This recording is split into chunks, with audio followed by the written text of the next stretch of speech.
সঙ্গীত, সাংবাদিকতা এবং চলচ্চিত্র শিল্পে বিশেষ অবদানের জন্য সিজেএফবির বিশেষ সম্মাননা পুরস্কার পাচ্ছেন সঙ্গীত তারকা বেবি নাজনীন, যমুনা টিভির সিইও সাংবাদিক ফাহিম আহমেদ এবং অভিনয় শিল্পী জয়া আহসান।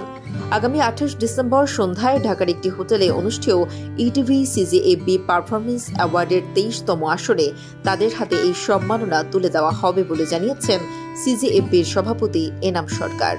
একই অনুষ্ঠানে আজীবন সম্মাননা তুলে দেওয়া হবে খ্যাতিমান সাংবাদিক ও অনুষ্ঠান সঞ্চালক শফিক রেহমানকে।